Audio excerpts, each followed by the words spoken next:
Você está sabendo do que o presidente da Turquia falou há alguns meses atrás, concernentes a Jerusalém? Você não está sabendo? Ele falou que Jerusalém pertence à Turquia. Você sabe que existe um vídeo aonde os jovens dizem assim: vamos para Jerusalém, vamos para Jerusalém. E o presidente da Turquia diz assim: quem espera sempre alcança. Jesus Cristo falou que antes da sua volta, Jerusalém seria sitiada por exércitos. Está no livro de Lucas. Sabe, meus queridos, Jerusalém tem um papel crucial nos últimos dias e nós queremos dizer a vocês que nos últimos tempos nós temos colocado alguns vídeos sobre a questão oriental. Mas os estudos da questão oriental, algumas pessoas ficam um pouco preocupadas, até mesmo revoltadas, achando que ao estudarmos a questão oriental, estamos aniquilando, esquecendo, deixando para trás a questão ocidental. Qual é a questão ocidental? O decreto dominical, o papel do papado, o papel dos Estados Unidos, não é? Nós, ao estudarmos a questão oriental, não estamos de maneira nenhuma esquecendo, passando para trás, apagando essas profecias que acreditamos por tanto tempo. Você precisa simplesmente estudar. O povo está extremamente curioso para saber o que está acontecendo no mundo com relação às guerras e aos rumores de guerra. O mundo está ansioso, desesperado para saber as coisas concernentes à questão oriental. E agora nós estamos estudando esse assunto e estaremos então, depois de estudar, proclamando ao mundo essas verdades, e o mundo nos ouvirá. Será muito mais fácil que o mundo preste atenção, será muito mais fácil que as pessoas parem para escutar, porque elas estão contemplando com os próprios olhos tudo o que está acontecendo no lado oriental. É por isso que é tão importante, porque quando essas coisas estiverem acontecendo, o tempo de selamento acabará. Então virá um grande tempo de angústia, qual nunca houve sobre a terra. E então se levantará Miguel, o príncipe, para libertar o seu povo. Você precisa estudar. Veja bem, como você pode condenar algo que você ainda não estudou? Você já leu o livro Daniel e Apocalipse? Foi um livro altamente recomendado pela irmã White. Ela disse que esse livro tem que ser distribuído junto com o grande conflito, minha gente. Então, essa questão oriental é imprescindível que saibamos, sejamos abençoados, e agora com esse conhecimento as pessoas prestarão muito mais atenção às três mensagens angélicas, porque eles estão vendo os ventos de guerra em todo lugar. Você vai assistir agora esse vídeo tão especial, selecionado com muito carinho para você. E antes de começarmos o vídeo, eu quero pedir oração. Eu estou indo, dentro de algum tempo, passar por um procedimento cirúrgico. Eu preciso que vocês orem por mim. Por favor, lembrem do meu nome com relação ao procedimento cirúrgico que eu irei fazer. Anotem também aqui abaixo o pedido de oração que você tenha, porque assim vocês estarão orando por mim e eu estarei orando por vocês. Dentro de algumas semanas, poucas semanas, chegaremos à África para ajudar os órfãos e pregar o Evangelho. E depois, pela graça de Deus, à Índia para ajudar os leprosos e para pregar o Evangelho. Se você quiser fazer parte desse projeto, ajude-nos com a sua doação de amor. Que toda graça, toda bênção e toda paz recaiam sobre você. Seja poderosamente, grandemente abençoado. Ore antes de assistir esse vídeo e agora se encha do fulgor e da alegria, da certeza de que Jesus está vindo, está muito próximo à sua volta. Graça e paz. Nos vemos no nosso próximo vídeo. Em nome de Jesus. Amém e amém. Olá pessoal, nós temos um programa muito especial para vocês hoje. Vamos discutir o que o Oriente Médio tem a ver com a profecia bíblica. E não vou fazer nenhuma pergunta, vou lhes dizer diretamente que isso tem muito a ver com a profecia bíblica. E vamos discutir esse tópico muito importante do Oriente Médio e o que está acontecendo lá agora, e está na Bíblia. Acho que esse é um assunto muito importante agora, como podemos ver nas guerras que estão acontecendo no Oriente Médio. Há algumas ações sérias e muitas outras nações estão ameaçando se envolver ou estão se envolvendo. E para onde isso vai nos levar? E a Bíblia tem algo a dizer sobre isso? Acho que essa é uma pergunta muito importante. Agora, eu quero começar em Daniel capítulo 8, porque isso nos dará contexto para entender as áreas que vemos se envolvendo em guerras agora, ou seja, Israel e o Irã. Então, vamos ver se esses locais são mencionados na Bíblia, e de fato elas são.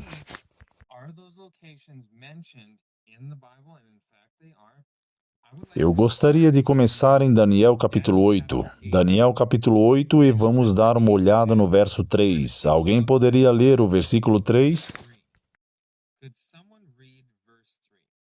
Eu posso. Então levantei os meus olhos e vi, e eis que estava diante do rio um carneiro, o qual tinha 2 chifres, e os 2 chifres eram altos, mas um era mais alto que o outro, e o mais alto subia por último. Ok, então temos. Eu vou voltar ao versículo 2 e ler uma linha. E eu vi numa visão.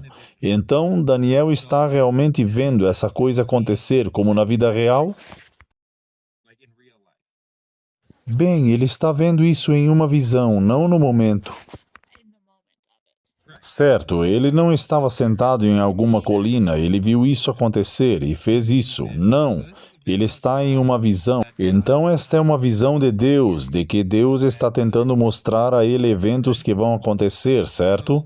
Então agora temos esse carneiro que ele está vendo. E quem é esse carneiro? Bem, não precisamos adivinhar. Alguém pode ler o versículo 20 do mesmo capítulo, Daniel, capítulo 8, verso 20. Claro, o carneiro que viste com 2 chifres são os reis da Medo e Pérsia. Ok, então temos a Medo e Pérsia, representados por este carneiro com 2 chifres. Então vamos continuar no versículo 4. Alguém pode ler o versículo 4?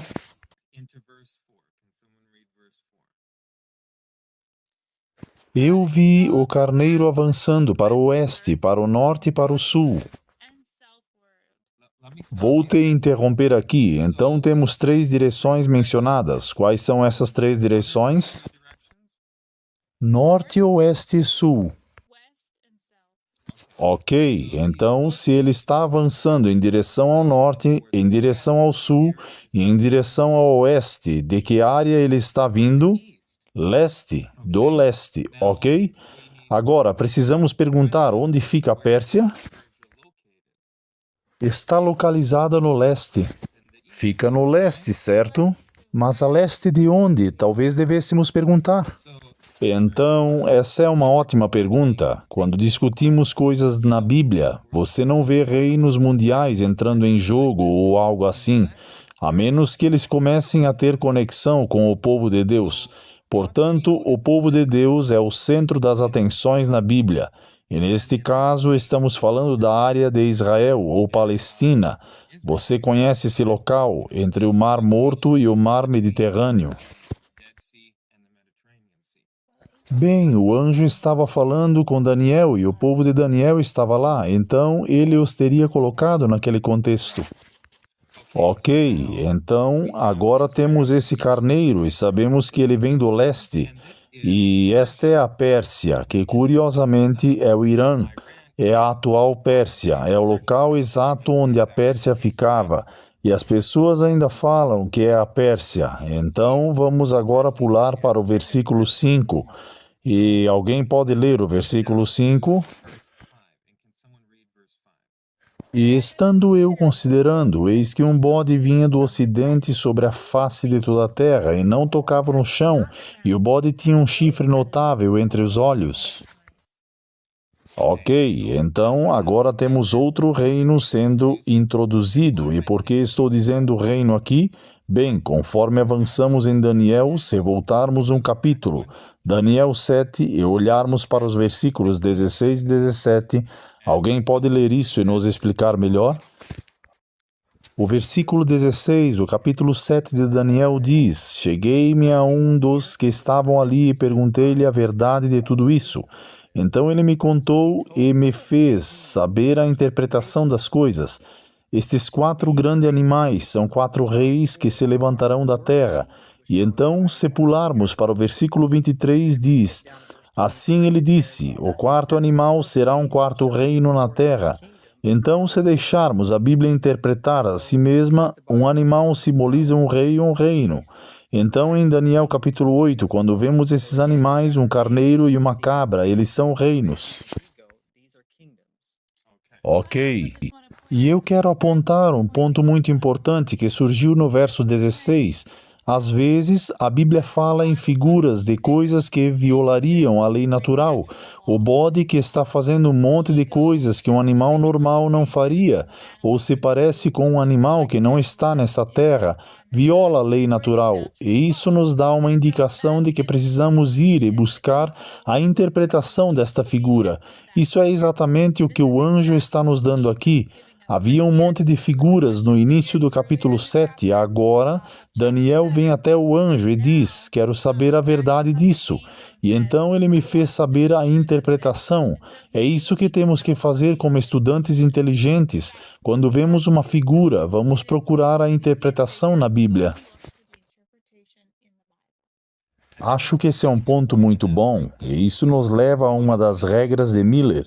Se dermos uma olhada no versículo ou regra número 11, a regra número 11 de Miller, que Ellen White diz, se formos pregar as 3 mensagens angélicas, usaremos as regras de Miller para fazer isso. Como saber quando uma palavra é usada figurativamente? Exatamente como você disse, se faz sentido como está e não viola as leis simples da natureza, então deve ser entendida literalmente, se não figurativamente. E essas são regras que foram compiladas simplesmente enquanto ele estudava as Escrituras e encontrava os pontos nas Escrituras que lhe diziam como estudá-la. Não eram regras inventadas que ele achava que fariam sentido, mas sim algo que ele encontrou na Bíblia que dizia, você sabe, tome como figura se violar a lei natural, e há versículos bíblicos ao lado de cada regra.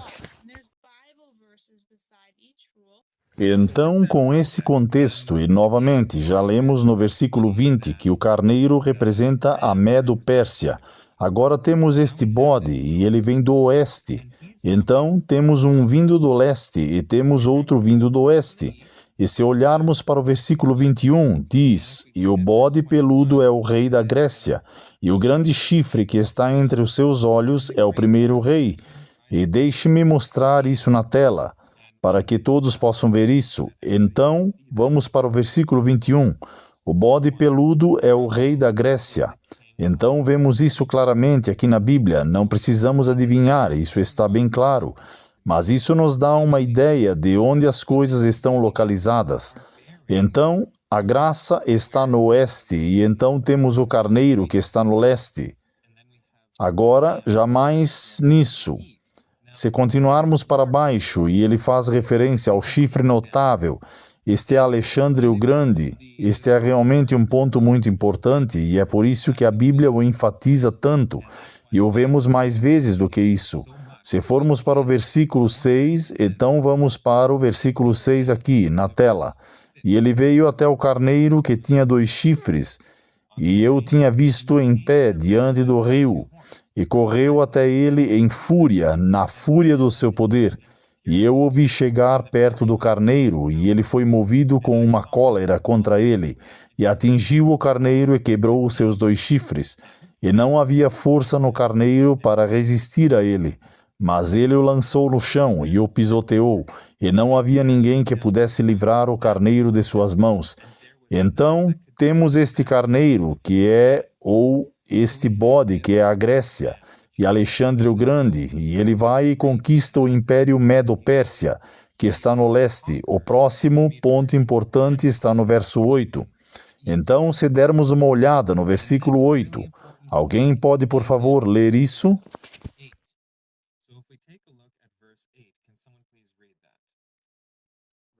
Verso número 8. Portanto, o bode se tornou muito grande, e quando ele se tornou forte, o grande chifre foi quebrado, e por ele surgiram 4 notáveis para os 4 ventos do céu. Ok, então este é um ponto muito importante, porque Alexandre o Grande morreu jovem, e em vez de seu reino ser dado a seus filhos, ele foi dividido. Acabou sendo dividido entre os 4 principais generais que estavam sobre essas 4 localidades. Então temos Lísmico, Cassandro, Tomé e Salucas, e eles assumiram o poder norte, sul, leste e oeste, cada um indo em direção aos quatro pontos cardeais. E é aí que os 4 ventos do céu se referem, refere-se aos 4 pontos cardeais. Exatamente, então vamos para o versículo 9, porque ele nos dará alguns pontos chaves, sobre os quais falaremos mais tarde. Não vamos abordar muito agora, mas vamos voltar a eles. Versículo 9. E de um deles, então o que isso significa? De uma das localizações geográficas ou de um dos chifres saiu algo. Ok, então de um dos chifres saiu um chifre pequeno. Então de um dos chifres. Então este está, na verdade, crescendo do chifre, não da cabeça, mas de um chifre específico. E isso é importante porque cada chifre está indo em uma direção diferente e está em uma localidade diferente. Então, um está no oeste, um está no leste, um está no norte e um está no sul. Se soubermos qual é, podemos descobrir de que direção ele vem. Exatamente, e é onde este pequeno chifre está localizado. Agora, e diz que cresceu muito para o sul, para o leste e para a terra agradável, certo? Então este pequeno chifre está crescendo, certo? E se está indo para o leste, de onde provavelmente vem? Oeste. Ele está vindo do oeste. Agora, também, se você é um bom estudioso da Bíblia e entende Daniel 7, há um pequeno chifre aqui também. E esse pequeno chifre representa o papado. Agora, sabemos que o papado está em Roma, e Roma está na parte ocidental do Império Grego, ou na parte oriental do Império Grego. De onde vem? Do oeste. Começou no oeste. Está no oeste e governa a partir do oeste.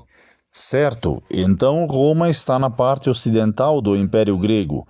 Então, este pequeno chifre está, na verdade, saindo do chifre ocidental.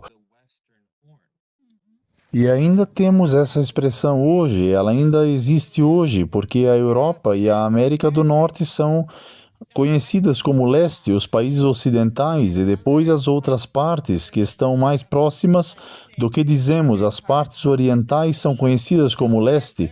Então, desde essa divisão, ainda usamos essas palavras para as partes do mundo.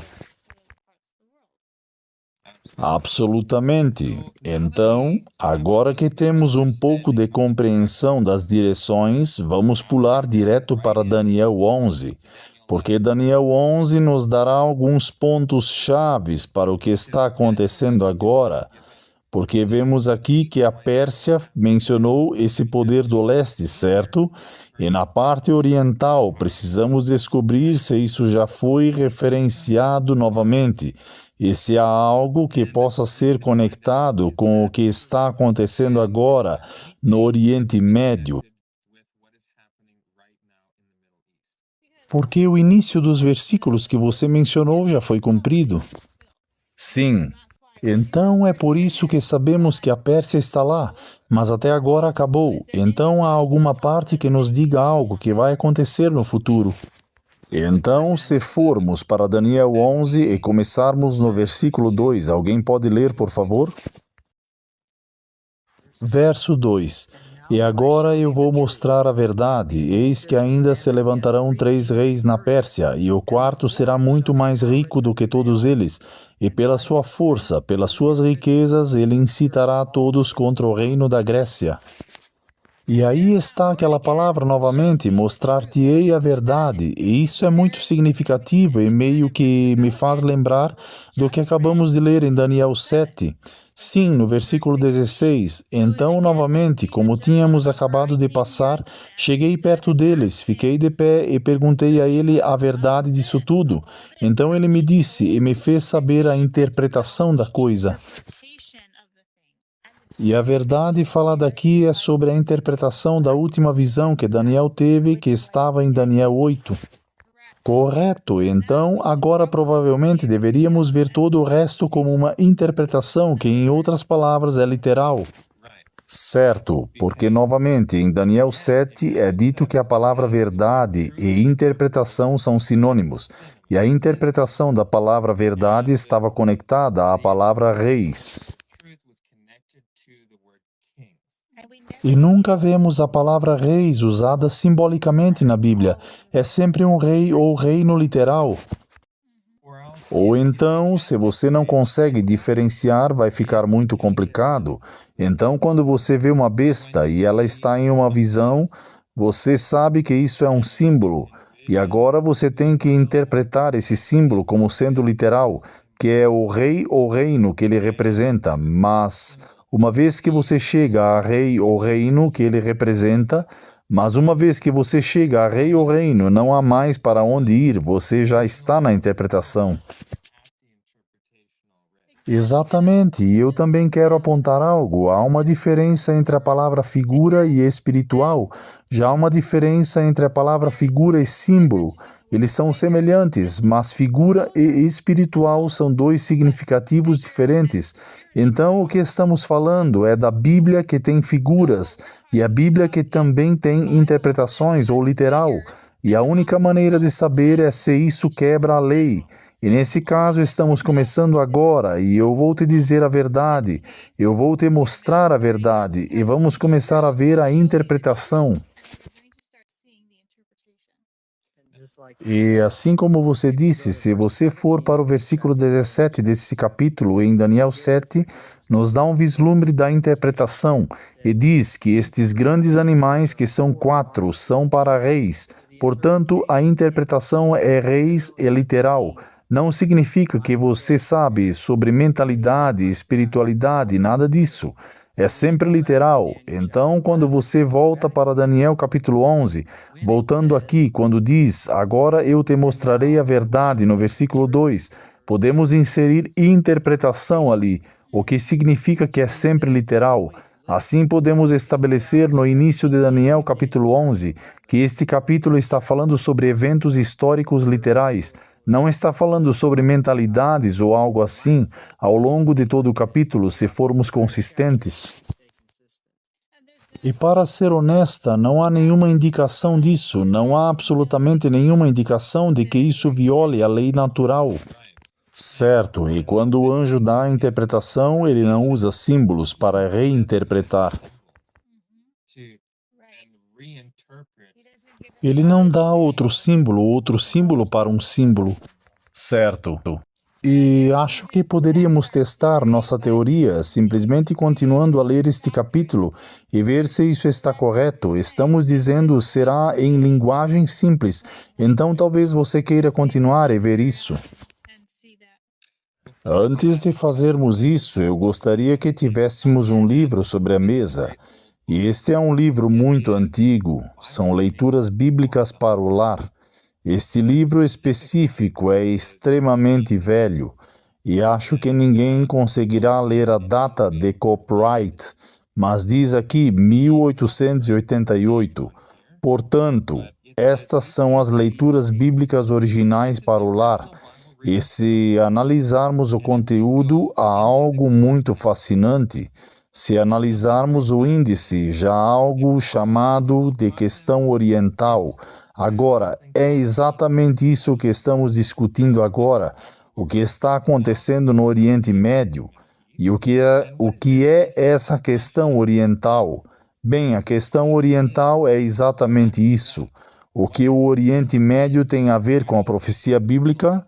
Esta é a questão. Bem, isso é discutido na página 391. Então vou para a página 391 e é extremamente fascinante. Nesta página temos uma imagem do urso. E quem é o urso em Daniel 7?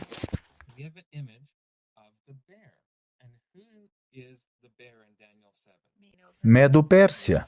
Medo-Pérsia, certo? Então está enfatizando que estamos falando sobre a Pérsia. Algo na questão oriental também está destacando a Turquia aqui. Também está destacando Jerusalém, está destacando o Império Russo. Muito fascinante. E então a primeira linha diz isso. O capítulo 11 de Daniel inteiro, todo o capítulo, é uma profecia literal, histórica literal. Amém?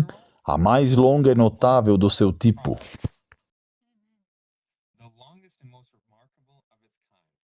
Então, o que significa histórico literal?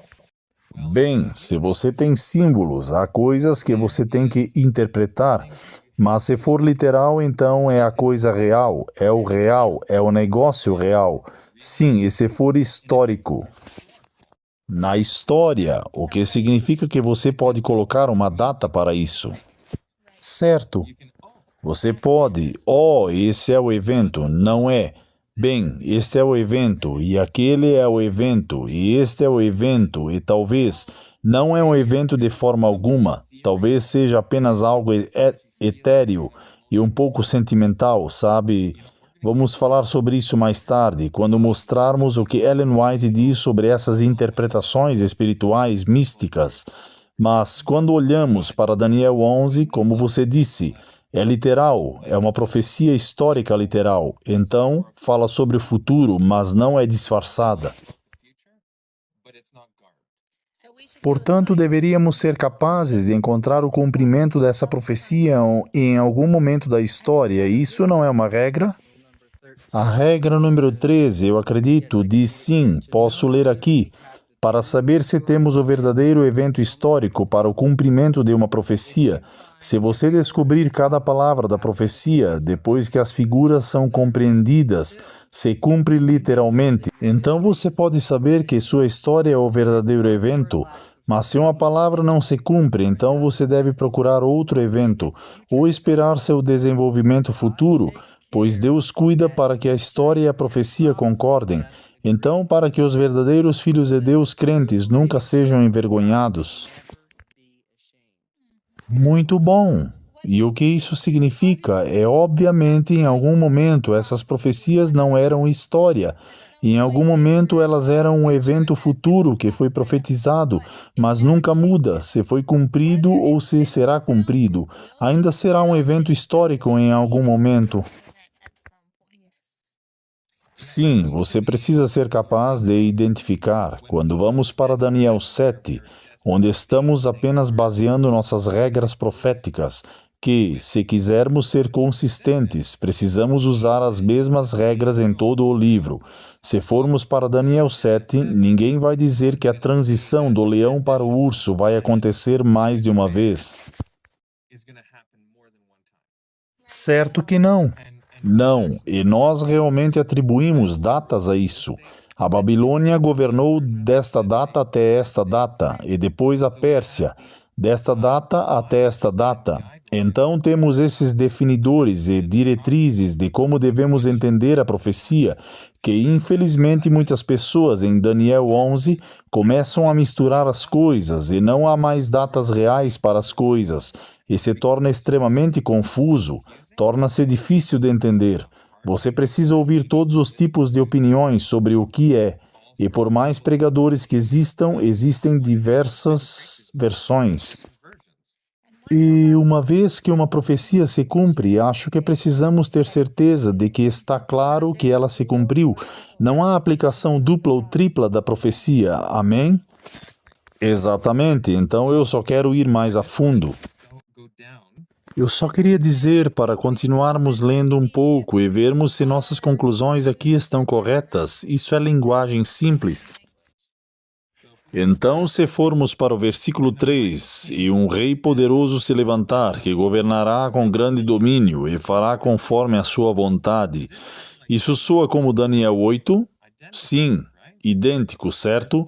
Verso 4, e quando ele se levantar, seu reino será quebrado, assim como Daniel 8, e será dividido para os 4 ventos do céu, e não para a sua posteridade, nem segundo o seu domínio que ele governou, porque o seu reino será arrancado, mesmo para outros além daqueles. É bem claro, esses são os mesmos 4 ventos do céu sobre os quais acabamos de ler em Daniel 7. Correto, é uma linguagem muito simples, está explicando a você exatamente o que acontecerá e por que e como. É a interpretação de Daniel 8? Sim. Daniel 8 é o símbolo, é a besta, e estes são os reis, que é a interpretação, e ele está sendo muito claro com Daniel neste ponto.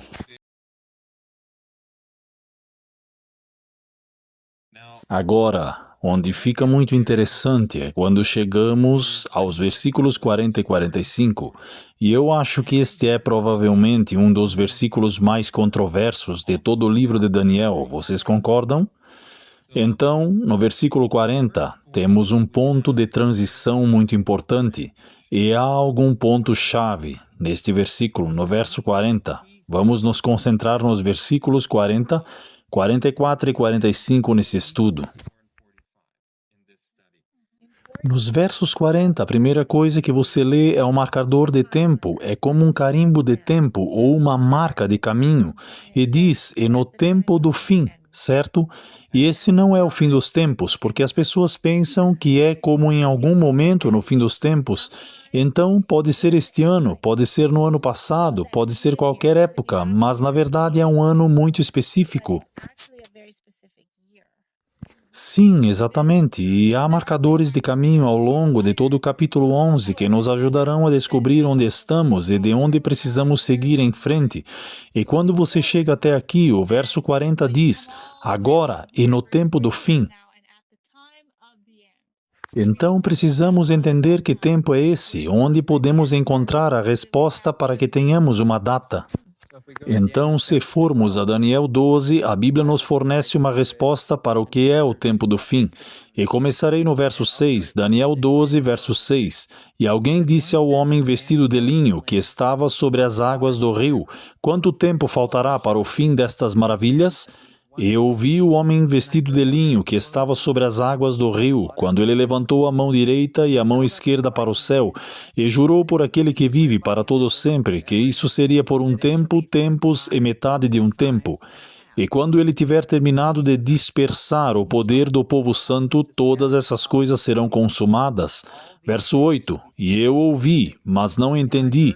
Então eu disse, ó meu Senhor, qual será o fim dessas coisas? Qual será o fim destas coisas? E ele disse, vai, Daniel, porque as palavras estão fechadas e seladas. Esta é a nossa palavra para o tempo do fim. Então, o tempo do fim está conectado com este período de tempo, tempos e metade de um tempo. E essa frase, tempo, tempos e metade de um tempo, é sinônimo de 42 meses ou 1260 anos de supremacia papal. E sabemos pela história, novamente, que este período terminou no ano de 1798. Então, quando estamos olhando para o tempo do fim, 1798 deve ser a nossa resposta para isso. Absolutamente. Isso realmente é muito importante para nós, para que possamos encontrar isso. E isso, na verdade, você sabe, se conecta com as regras de Miller, porque Miller foi o primeiro ou uma das primeiras pessoas a entender Daniel e Apocalipse.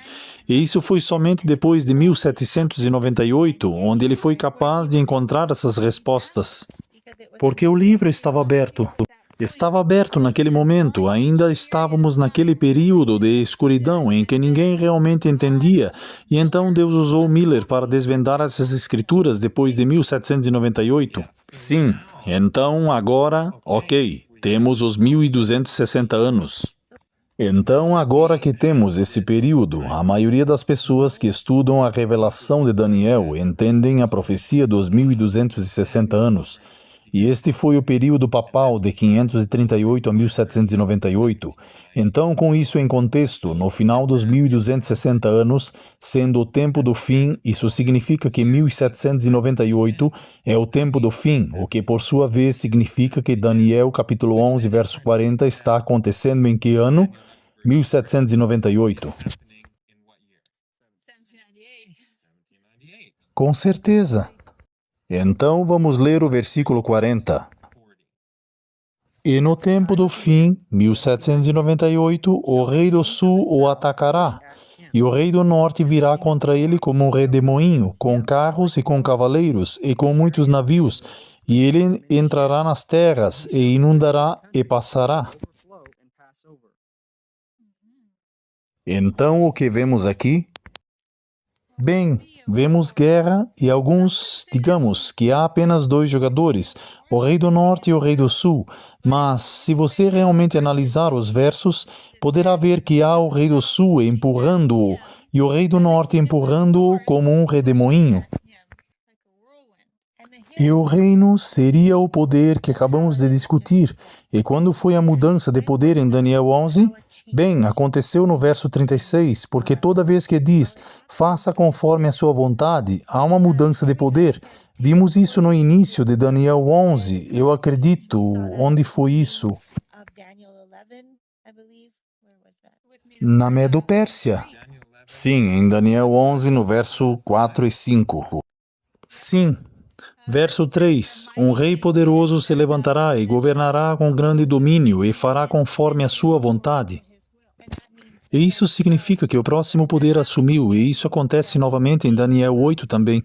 Então, toda vez que lemos isso, sabemos que há uma mudança de poder.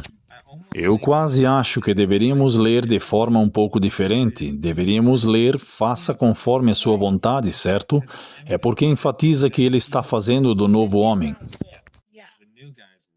Sim, a vontade do novo homem. E então, no verso 36, vimos uma mudança de poder, e nenhuma outra mudança ocorreu. Então, quando chegamos ao 40, ainda temos este primeiro homem governando, e agora o rei do norte e o rei do sul o pressionam. E outra razão pela qual sabemos que há uma mudança de poder no versículo 36 é porque Daniel capítulo 11 tem uma tendência. Começa falando sobre a Grécia e, eventualmente, se você continuar lendo o capítulo, a Grécia foi conquistada por Roma pagã. Então a história se torna sobre Roma pagã. E então, eventualmente, Roma pagã é conquistada por Roma papal. Então a história se torna sobre Roma papal, mas então pulamos para o verso 35 e diz, e alguns deles entenderam, cairá para prová-los, purificá-los e embranquecê-los até o tempo do fim, 1798, porque ainda é para um tempo determinado. Então vemos o fim da supremacia papal no versículo 35, o que significa que o poder no versículo 36 tem que ser outro poder, o poder que conquistou Roma papal. Então os versos 36 e 39 falam sobre a França. Então chegamos ao versículo 40.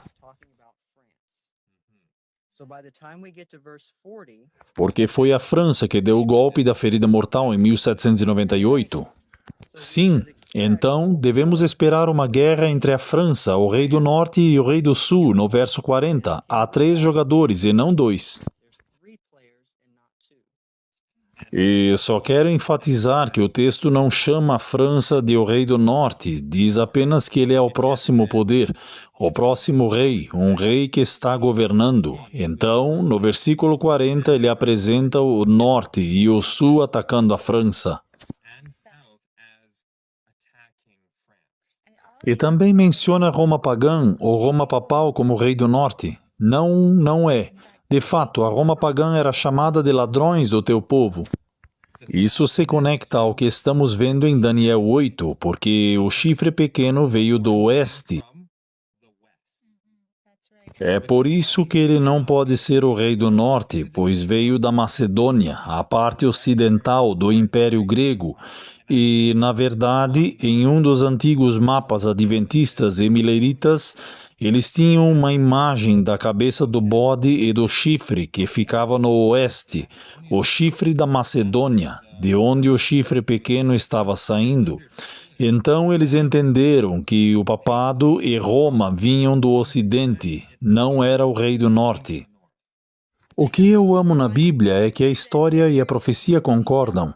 Você não precisa forçar suas próprias ideias na palavra de Deus ou tentar encaixar uma profecia que não se encaixa na Bíblia em algo que está escrito.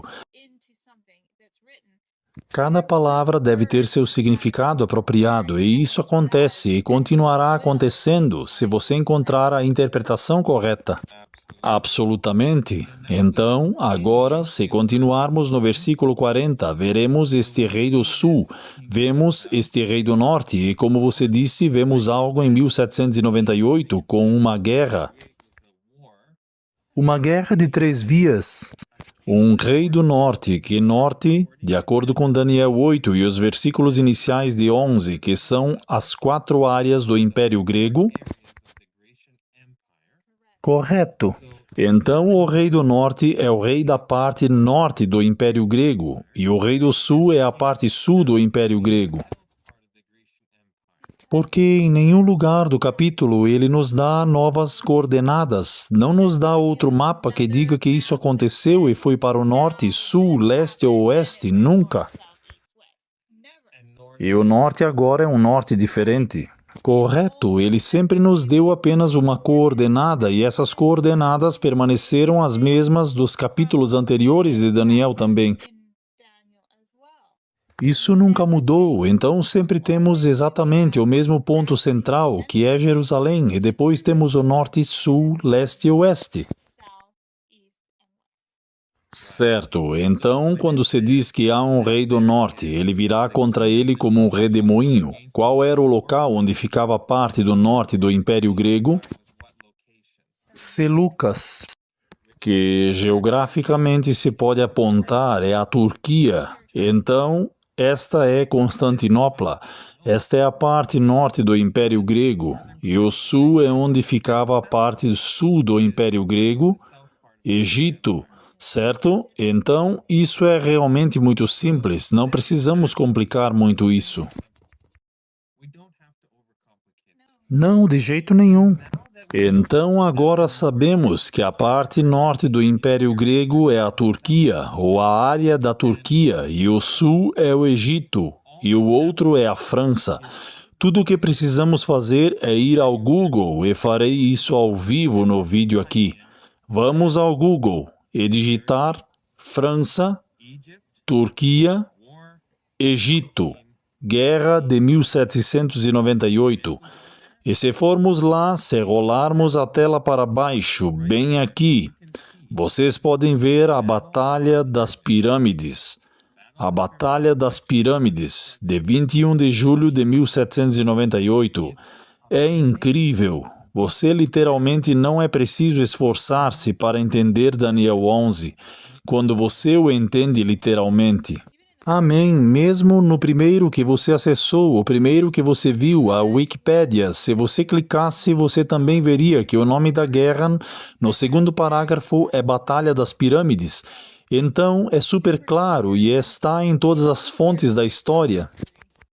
E é exatamente isso que dizem as regras de Miller. A regra número 13 diz que a história e a profecia devem concordar, e quando vemos nessa guerra tripla, que foi exatamente o que aconteceu entre a França, a Turquia e o Egito, e as regras de Miller dizem que, na regra número 13, que se isso realmente acontecer e tivermos um cumprimento histórico literal para isso, então saberemos que temos o verdadeiro entendimento dessa profecia. Sim, cada letra se cumpre exatamente como a profecia descreve. Você sabe que está certo. Deus não permitiria que uma profecia se cumprisse e fosse algo errado. Agora, antes de terminarmos o verso 40, eu gostaria de abordar algumas coisas rapidamente relacionadas a esta guerra. E temos mais alguns descritores disso aqui. E vou pular para a segunda metade do verso 40. E diz, com carros, com cavaleiros e com muitos navios. Então, isso realmente aconteceu? E a resposta é sim. E se vemos na tela aqui, eles realmente tinham essas carruagens, eram carros de canhão, e eles os puxavam com cavalos. Então, agora que vemos que isso está acontecendo literalmente e está acontecendo exatamente como a Bíblia diz, gostaria de pular para o versículo 40, porque é disso que estamos falando agora. Mas as notícias do Oriente e do Norte o perturbarão, portanto ele sairá com grande fúria para destruir e exterminar completamente a muitos. Agora, a palavra tidings também pode ser traduzida como notícias, de acordo com o dicionário de Webster de 1828. Então também pode ler, mas notícias do leste e do norte o perturbarão. E agora precisamos esclarecer neste ponto, é aquele que se dirige ao rei do norte, porque o rei do norte saiu vitorioso e ele se tornou o próximo jogador central. Então essas notícias vindas do leste e do norte perturbam o rei do norte, ou a Turquia, porque essa é a parte do norte do Império Grego atualmente, e essa é a Turquia. Então estamos procurando notícias do leste, e quem e onde determinamos que leste era? A leste fica o Irã. Irã, porque o leste era originalmente a antiga Pérsia, que hoje é o Irã. Então, estamos procurando notícias do Irã, ou notícias do Irã, e também notícias do norte, do rei do norte, agora. Isso pode parecer um pouco estranho para algumas pessoas, mas se você conversar com alguém no Texas e eles dizem, no norte, e eles podem estar falando de Dakota do Norte ou Dakota do Sul, mas para nós é o sul. Estamos ao norte do norte. E depois ao norte de nós. Conhecemos algumas pessoas ao norte de nós, cerca de 3.000 quilômetros ao norte de nós. E então a razão pela qual o norte não é totalmente norte é porque é a parte do Império Grego, certo? Então é lá que fica Constantinopla e a Turquia. Então o que diretamente ao norte da Turquia? Rússia. Então agora releiam esse verso. Mas notícias ou notícias vindas do leste, do Irã e do norte, da Rússia, o perturbarão. Falando do rei do norte, a Turquia. Turquia, ok. Agora, por causa dessa notícia, o que vai acontecer? Portanto, por causa disto, poderíamos dizer que ele, o rei do norte, sairá com grande fúria para destruir e exterminar completamente a muitos. Então, se virmos notícias de guerra do Irã e notícias da Rússia, isso vai incomodar ou agitar a Turquia. Agora, vemos isso agora? Sim, a resposta é 100% que sim.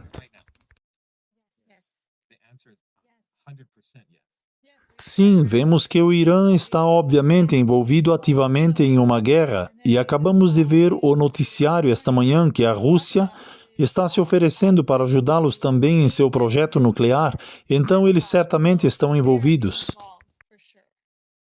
Então, nós temos Israel agora, que iniciou um conflito com o Irã. O Irã não está recuando no momento, e a Rússia comentando, a Turquia comentando, a América se envolvendo. Nós temos essa tempestade perfeita que está muito próxima do versículo 40, versículo 44, desculpem. Agora, aqui está a questão. Se o que estamos vendo agora, notícias do Irã, notícias da Rússia, e isso continua crescendo a ponto de agitar a Turquia a fazer o que ela vem dizendo que fará há anos. Que nos levará a Jerusalém, eles gritam. Leve-nos para Jerusalém, leve-nos para Jerusalém. Se isso causar isso, quais são as implicações? Bem, será o versículo 45, e este rei armará suas tendas reais entre o grande mar Mediterrâneo e o glorioso Monte Santo, mas ele chegará ao seu fim, e ninguém o ajudará. E naquele tempo se levantará Miguel, o grande príncipe, que se levanta a favor dos filhos do teu povo, e haverá um tempo de angústia qual nunca houve desde que houve nação até aquele tempo. E naquele tempo livrar-se-á o teu povo, e todo aquele que for achado escrito no livro. Então vocês podem me explicar isso em inglês simples, verso 44, 45 e capítulo 12, verso 1. Alguém pode tentar? Então, o versículo 44, voltarmos apenas para ter uma visão completa, mas as notícias do leste e do norte o perturbarão. Falando da Turquia, temos aqui, já discutimos isso, portanto, ou por causa disso, por causa destas notícias ou novidades, o rei do norte, a Turquia, sairá com grande fúria para destruir e exterminar completamente a muitos. E este rei armará suas tendas reais ou sua semente de governo entre o mar Mediterrâneo e o Monte Glorioso. Deixe-me interromper você aqui, vamos dar uma olhada nisso. E lembrem-se, estamos falando de locais literais, não estamos falando do povo de Israel, não estamos falando de judeus. E lembrem-se, ele está falando com Daniel, certo? E se Daniel conhece um local e o conhece como o glorioso Monte Santo, é assim que ele o descreve, certo? Mas ele dá mais descrições do que está entre os mares. E se você puder ir até a tela, você poderá ver claramente que Jerusalém e Israel estão entre o Mar Morto e o Mar Mediterrâneo.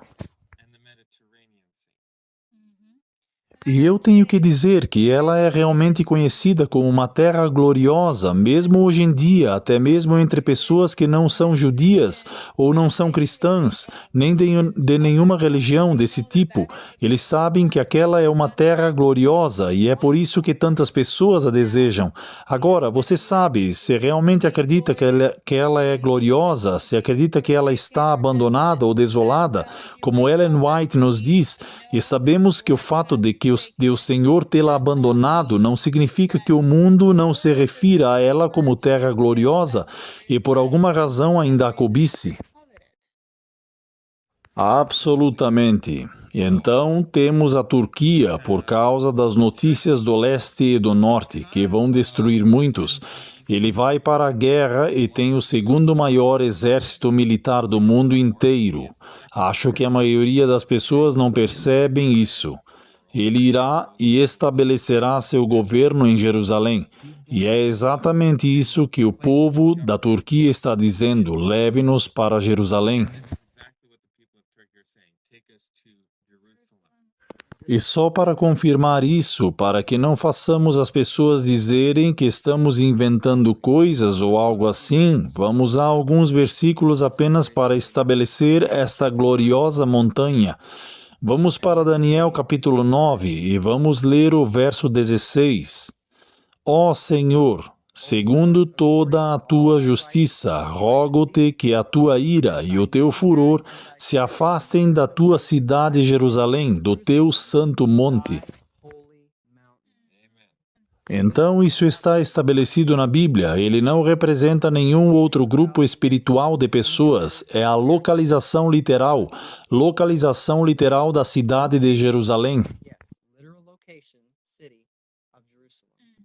E não podemos aplicar um símbolo aqui. Isso seria quebrar as regras.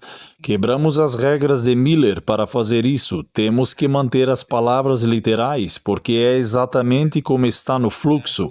Então, se você quiser continuar na gloriosa montanha sagrada,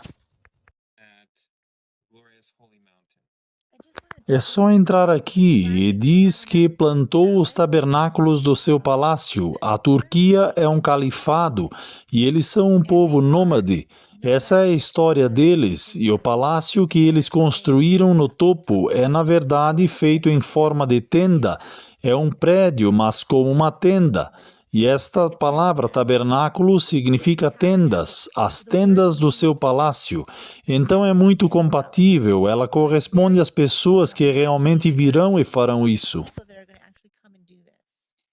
E isso não se refere ao seu centro de adoração, está se referindo ao governo deles, sua sede de governo, que será transferida para governar a partir de Jerusalém, o que é muito significativo e ainda não vemos isso.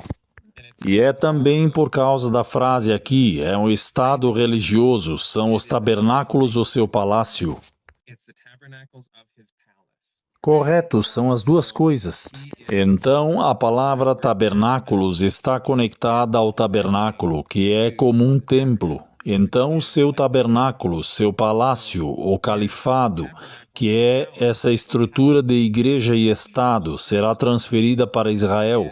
Essa é uma afirmação e uma declaração bastante significativa. Mas é aí que entra a fé. Acreditamos que o que a Bíblia diz realmente vai acontecer.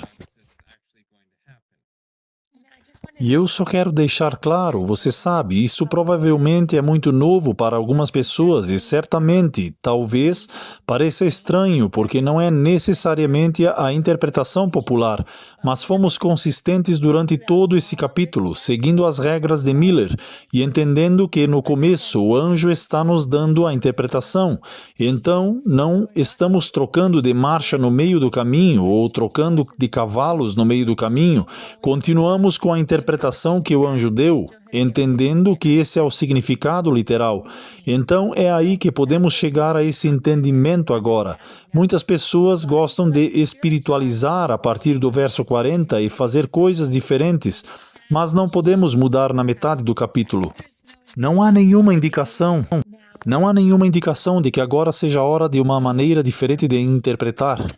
Agora, também acho muito importante lembrar que já há duas coisas que estão misturadas no Adventismo e que, na verdade, não precisam ser misturadas, e é que quem quer que seja o Rei do Norte também é o Anticristo ou o chifre pequeno. Certo, duas coisas totalmente separadas. Totalmente separadas e totalmente diferentes. O Rei do Norte não precisa ser o Anticristo. Então isso significa agora que você sabe que a Amazing Discoveries acredita que a Turquia é o Anticristo? Absolutamente não. A Bíblia é bem clara sobre quem é o chifre pequeno. A Bíblia é muito clara sobre quem governou durante a Idade das Trevas, que foi o papado.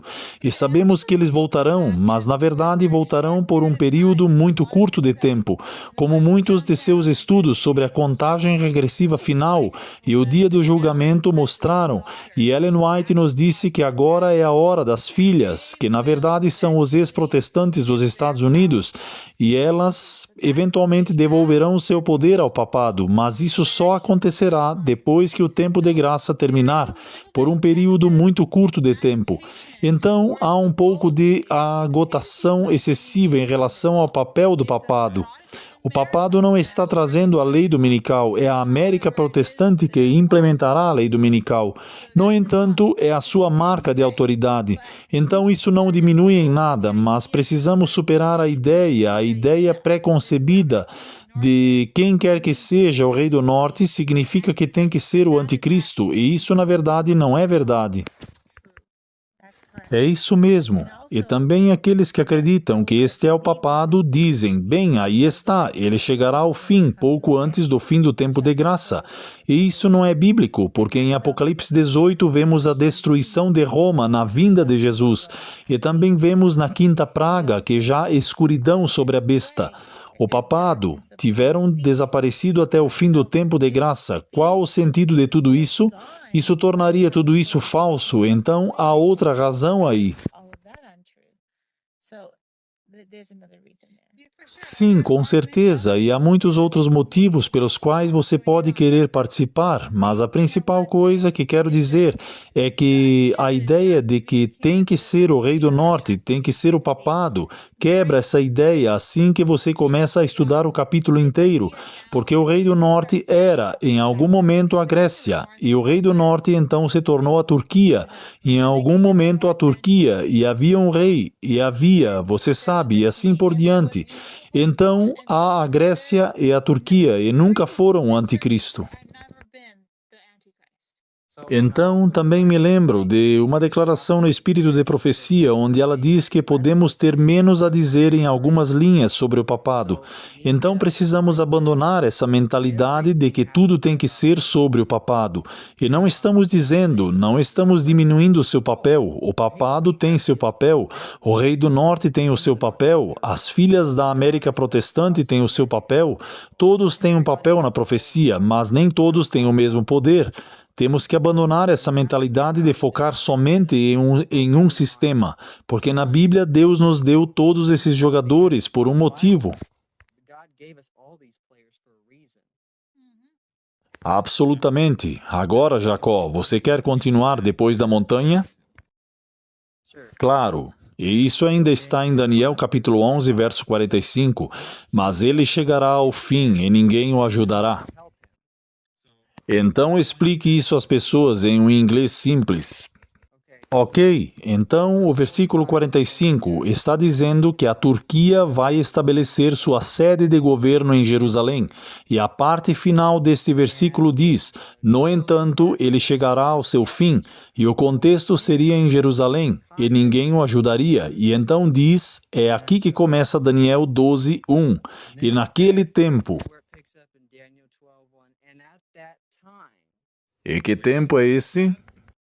Quando a Turquia chegar ao fim em Jerusalém, Miguel se levantará, o grande príncipe que se levanta a favor dos filhos do seu povo, e haverá um tempo de angústia qual nunca houve, desde que houve nação até aquele tempo.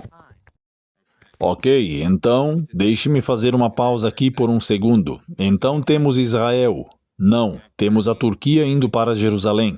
Então eles serão removidos de Jerusalém. E naquele tempo, o que significa que esse é o sinal para Miguel se levantar no tempo de angústia que estará começando. E se Miguel está de pé, o que isso significa? O fim do tempo de graça. Então agora temos um sinal de quando o fim do tempo de graça ocorrerá. Vocês percebem isso aqui? Isso é realmente grande, isso é realmente muito importante, porque é possível ver que esses jogadores estão começando a ter novidades e que isso funciona como um fluxo. Para mim, isso é realmente muito grande e acho que precisamos prestar atenção nisso. E se você ainda não teve a oportunidade de realmente estudar e se aprofundar em Daniel 11, eu recomendo fortemente, porque é muito importante saber quem é esse jogador que chegará ao fim e sinalizará o fim do tempo de graça. Agora, não estamos dizendo necessariamente que esses eventos que estão acontecendo hoje no Irã são exatamente os que vão desencadear a Turquia. Eles podem ser, e podem ser apenas parte da agitação, e haverá mais a caminho, mas de qualquer forma precisamos ver isso como parte dessas notícias. Porque, como você está dizendo, notícias no plural, certo? E já houve notícias. Vejam no livro de Daniel e Apocalipse, de Uriah Smith. Ele fala sobre algumas novidades, como a guerra da Crimeia, a guerra da Turquia, essas coisas. Agora que chegamos lá, estamos mais avançados na linha e vemos todas essas coisas acontecendo ao mesmo tempo. Temos um Papa americano, falamos mais do que nunca sobre a lei dominical. Temos notícias do leste e notícias do norte. Talvez isso diminua agora mesmo. Se for assim, louve ao Senhor, porque o povo de Deus não está pronto. Precisamos de mais tempo. Mas se não, se esta for a notícia final, significa que estamos realmente perto do fim. Isso significa que o povo de Deus precisa agir rapidamente, porque não há mais muita coisa para acontecer.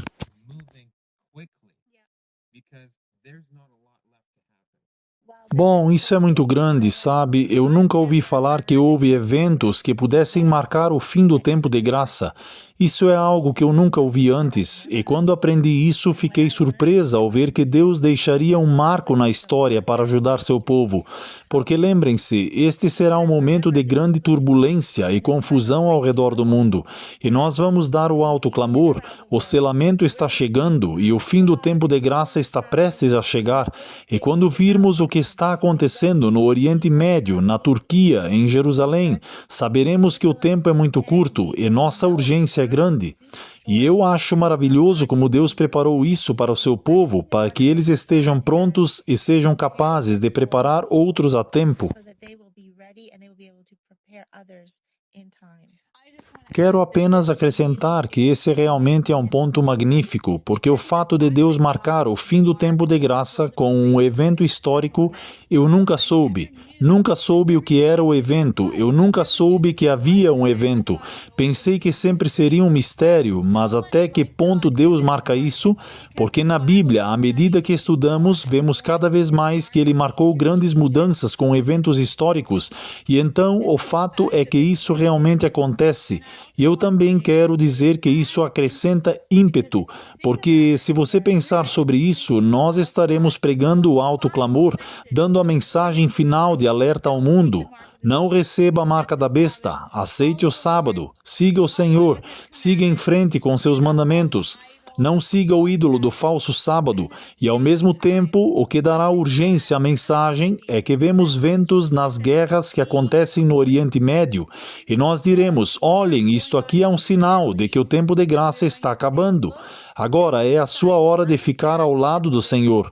Agora ou por toda a eternidade, e isso realmente adicionará ímpeto, assim como aconteceu em 1840, assim como em 1840. Uma citação do livro O Grande Conflito, ela diz sobre os eventos relacionados ao fim do tempo de graça e sobre alguns desses eventos, Daniel 11:45, conectado com Daniel 12:1, e o trabalho de preparação para o tempo de angústia são apresentados claramente, mas multidões não têm mais compreensão dessas verdades importantes do que se elas nunca tivessem sido reveladas. Mas isso mostra que elas foram reveladas. Sim. Elas foram e foram claramente apresentadas. Amém. Satanás observa para afastar toda a impressão que os tornaria sábios para a salvação, e o tempo de angústia os encontrará despreparados. É por isso que estamos tendo um estudo como este, é por isso que estamos tentando despertar nas pessoas a ideia de que precisamos estar preparados para um tempo de angústia como nunca houve. Temos que procurar as marcas do caminho, temos que ficar atentos a esses eventos que estão acontecendo ao nosso redor. Não podemos estar dormindo. E eu quero ressaltar novamente que há um ponto nessa citação, diz verdades importantes. Então, esses eventos conectados a Daniel capítulo 12, verso 1, as coisas que levaram ao 12:1 são verdades importantes. Eles não são insignificantes, esse nada mais. Deixe que o que está acontecendo no Oriente Médio levar as pessoas de volta às suas Bíblias. Adquiram suas regras e estudem. Não sigam um homem, não sigam seu pregador favorito ou qualquer outra coisa, mas realmente se aprofundem na palavra e estudem a palavra. Amém. E eu me lembro da citação de Ellen White, onde ela diz: que o povo de Deus conheça o tempo da sua visitação. E você sabe, não queremos ser pegos de surpresa, nem de longe imaginar isso, sobre quando o tempo de graça vai terminar, certo? Então essas coisas, eu definitivamente concordo com Ellen White, são muito importantes. Então, vamos tirar um tempo para estudar. Amigos, quero dizer a vocês que não há dúvidas de que a questão oriental está de volta. O tempo de angústia, angústia qual nunca houve desde que houve nação, Daniel 12:1, está precisamente sobre nós, e somos semelhantes às virgens adormecidas. Devemos acordar e pedir que o Senhor Jesus ponha debaixo de nós os seus braços eternos e nos conduza durante o tempo de provação à nossa frente. O mundo está se tornando cada vez mais iníquo. Em breve surgirá grande perturbação entre as nações, que já existe, perturbação que não cessará até que Jesus venha. Eventos finais, página 12. O tempo de angústia que há de aumentar até o fim está muito próximo. Não temos tempo a perder, o mundo está agitado com o espírito de guerra. As profecias do capítulo 11 de Daniel quase atingiram o seu cumprimento final. Eventos finais, página 12.